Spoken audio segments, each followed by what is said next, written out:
ವಿಜಯನಗರ ಜಿಲ್ಲೆಯ ಹಗರಿಬೊಮ್ಮನಹಳ್ಳಿ ತಾಲೂಕಿನ ತಂಬ್ರಹಳ್ಳಿ ಗ್ರಾಮದ ಬಳಿ ತುಂಗಭದ್ರಾ ಹಿನ್ನೀರು ಪ್ರದೇಶದಲ್ಲಿ ಮಂಗಳವಾರ ಮೀನು ಹಿಡಿಯಲು ತೆರಳಿ ನಾಪತ್ತೆಯಾಗಿದ್ದ 3 ಮೀನುಗಾರರ ಪೈಕಿ ಯಮನೂರಪ್ಪ ಅವರ ಮೃತದೇಹ ಬುಧವಾರ ಬೆಳಿಗ್ಗೆ ಪತ್ತೆಯಾಗಿದೆ.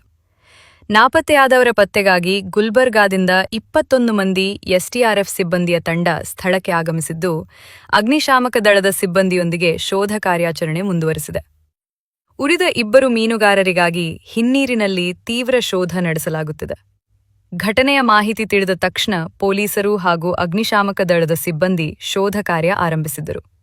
ಇದೀಗ ಎಸ್ಡಿಆರ್ಎಫ್ ತಂಡವು ಕಾರ್ಯಾಚರಣೆಗೆ ಕೈಜೋಡಿಸಿದ್ದು, ಹಿನ್ನೀರಿನ ವಿವಿಧ ಭಾಗಗಳಲ್ಲಿ ಶೋಧ ನಡೆಸುತ್ತಿದೆ. ವಿಜಯನಗರ ಜಿಲ್ಲಾ ಪೊಲೀಸ್ ವರಿಷ್ಠಾಧಿಕಾರಿ ಜಾಹ್ನವಿ ಸ್ಥಳದಲ್ಲೇ ಮೊಕ್ಕಾಂ ಹೂಡಿದ್ದು, ಶೋಧ ಕಾರ್ಯಾಚರಣೆಯ ಮೇಲ್ವಿಚಾರಣೆ ನಡೆಸುತ್ತಿದ್ದಾರೆ. ಉಳಿದ 2 ಮೀನುಗಾರರ ಪತ್ತೆಗೆ ಅಗತ್ಯ ಕ್ರಮ ಕೈಗೊಳ್ಳುವಂತೆ ಅಧಿಕಾರಿಗಳಿಗೆ ಸೂಚನೆ ನೀಡಿದ್ದಾರೆ.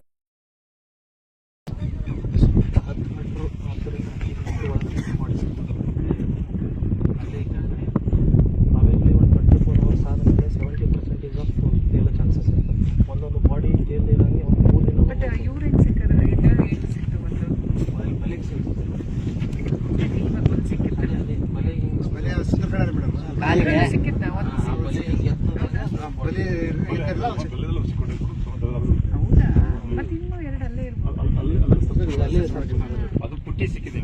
ಪುಟ್ಟಿ ಪೊಕ್ಕಿಗೆ ಬಲಿ ಹಿಡ್ಕೊಂತ ಹೋಗಿದ್ದಾರೆ. ಆ ಬಲಿ ಒಳಗೆ ಅವ್ನು ಕಾಲ್ಸಿಲ್ಲ. ಪುಟ್ಟಿ ಸಿಕ್ಕಿದೆ, ಓಪನ್ ಸಿಕ್ಕಿದೆ. 100 ಮೀಟರ್ಸ್ ಒಳಗೆ ಕೇಳಿ ಎಲ್ಲಿದೆ ವೆಹಿಕಲ್ ಅದು. ಇವ್ರು ಹಿಂಗೆ ಬಲಿ ಬಿಟ್ಕೊಂತ ಹೋದ್ರೆ ಇವ್ರು ವಾಪಸ್ ಬಂದ್ರು. ಬಂದು ಇವರು ದಬ್ಬ ಹಾಕಿ ಇವ್ರು ಇಲ್ಲಿಟ್ಟು ಪುಟ್ಟಿನ ಮನೆಗೆ ಹೋಗ್ಯಾರ. ಇವ್ರು ಹಿಂಗೆ ಬಿಟ್ಕೊಂತ ಹಿಂಗೆ ಬರ್ತೀವಿ ಅಂತಂದೇಳಿ ಬಂದ್ರೆ ಅಷ್ಟಾಗ ಮಳೆ ಗಾಳಿ ಎರಡನ್ನು ಕಲ್ ಬಿಡತ್ತೆ ಮೇಡಮ್. ಇವ್ರು ಮನೆಗೆ ಹೋಗ್ಬಿಡಲ್ಲ. ಏನು ಮೇಡಮ್ ಬಲಿ ಏನಾರ ಅದೇ ಮೇಡಮ್ ನೀರಿನಲ್ಲಿ ಬಲಿ ಬಿಡ್ತೀವಿ ಮೇಡಮ್. ಅದ್ರಾಗ ಏನಾರ ನಾವು ಸ್ವಿಮ್ಮಿಂಗ್ ಸ್ವಲ್ಪ ಏನಾರ ಕೈ ಹಿಂಗೆ ಅಳಿಗಾಡಿಸಿದ್ರು ಕೂಡ ಬಲಿ ಸುತ್ತಾಕೊಂಡು ಮತ್ತೆ ರಿಟರ್ನ್ ಹಂಗೆ ನಮ್ಮ ಮೀನು ಥರ ಹೆಂಗೆ ಸುತ್ತಾರ್ಕಂತ ಹಂಗೆ ಸುತ್ತಾರೆ. ಮೇಜರ್ ಡ್ರೋನಿಂಗ್ ಕೇಸಸ್ ಎಂಟಾಗಿನೇ ಆಗದೆ ಮೇಡಮ್. ಅದು ಕೆಳಗಡೆ ಏನಾದ್ರು ಸ್ವಲ್ಪ ಕೈಗೆ ಸಿಕ್ಕಂತಂದ್ರೆ ಇವ್ರು ಒದ್ದಾಡ್ತಾರಲ್ಲ ಮೇಡಮ್, ಫುಲ್ ಸುತ್ಕೊಂಡ್ಬಿಡುತ್ತೆ ಮೇಡಮ್. ಹಾಂ ಮೇಡಮ್, ಅದೇ ಮೇಜರ್ ಕಾಸ್ ಮೇಡಮ್ ಡ್ರೋನಿಂಗ್. ದೊಡ್ಡ ಒಂದು ಸ್ವಲ್ಪ ಪುಟ್ಟಿ ನಮ್ಮ ದೊಡ್ಡ ಸೈಜ್ ಅದ ಮೇಡಮ್. ನಾವು ಒಂದು ಸ್ವಲ್ಪ ಅನುಕೂಲ ಮೇಲೆ ಇದನ್ನ ಮಾಡ್ಕೊಂತೀವಿ. ಏನಾರು ಹಂಗೆ ಆಗ್ತಂದ್ರೆ ಇವೆಲ್ಲ ಸಣ್ಣ ಪುಟ್ಟದು ಸಣ್ಣ ತಗೊಂಡು ಆಡ್ತಾರೆ. ಮಕ್ಕಳು ಆಡ್ತಾರೆ. ನಾವು ಒಂದು ಸ್ವಲ್ಪ ಲಾಂಗ್ ನಂಗೆ ದೊಡ್ಡ ದುರಂತ ಆಗಿದೆ. ನಿನ್ನೆ ರಾತ್ರಿಯಿಂದ ಈ ಬೆಳಗಿನವರೆಗೆ ಪೊಲೀಸ್ ಕಾರ್ಯಾಚರಣೆ ಮತ್ತು ಅಗ್ನಿಶಾಮಕ ಕಾರ್ಯಾಚರಣೆ ವ್ಯವಸ್ಥಿತವಾಗಿ ನಡೆದಿದೆ.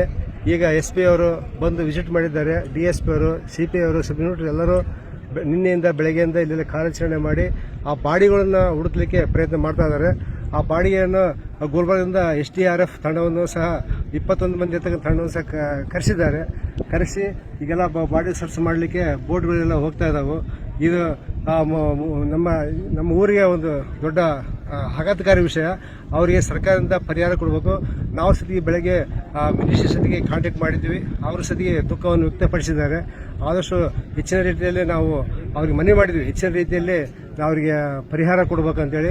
ಅದೇ ರೀತಿ ಕೇಂದ್ರ ಸರ್ಕಾರದಿಂದ ಸತಿ ಪರಿಹಾರ ಆಯ್ತು ಅಂತ ನಮಗೆ ವಿಷಯ ಗೊತ್ತಾಗಿ ನಾವು ಸತಿ ನಮ್ಮ ಮಾನ್ಯ MP ಅವರಾದ ತುಕಾರಾಮ್ ಸರ್ ಸತಿಗೆ ಫೋನ್ ಮಾತಾಡಿ ಅವ್ರಿಗೆ ಸಹ ಪರಿಹಾರ ಕೊಡಲಿಕ್ಕೆ 3 ಬಡ ಕುಟುಂಬದವರು ಅವ್ರಿಗೆ ಮೀನುಗಾರರಿಂದ ಮೀನ ತರಬೇಕು, ಜೀವನ ಮಾಡಬೇಕು. ಮೀನ ಇಲ್ಲದ ದಿವಸದಲ್ಲಿ ಹೊಲದ ಬದುಕು ಮಾಡಬೇಕು. ಇಂಥ ಕಷ್ಟಕರವಾದ ಜೀವನ.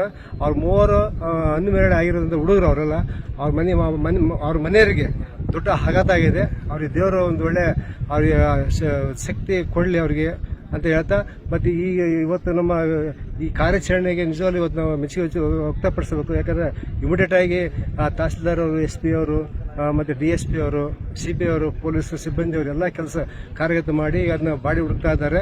ಆದಷ್ಟು ಬೇಗ ಬಾಡಿ ಸಿಕ್ಕ ಮೇಲೆ ನಮಗೆ ಮುಂದೆ ಸರ್ಕಾರದಿಂದ ಕೂಡ ನಮಗೆ ಮಾನ್ಯ ಉಸ್ತುವಾರಿ ಮಿನಿಸ್ಟ್ರಿಗೆ ಮೂಲಕ ಮನವಿ ಮಾಡ್ತಾ ಇದ್ದೀನಿ ಮತ್ತು ನಮ್ಮ MP ಮನವಿ ಮಾಡ್ತಾ ಇದ್ದೀನಿ. ಆ ಕುಟುಂಬಕ್ಕೆ ಒಂದು ದೊಡ್ಡ ಮೊತ್ತದ ಪರಿಹಾರ ಕೊಡಿಸ್ಬೇಕಂತೇಳಿ ಈ ಮೂಲಕ ತಮ್ಮಲ್ಲಿ ಕೇಳಿಕೊಳ್ತಾ ಇದ್ದೀನಿ.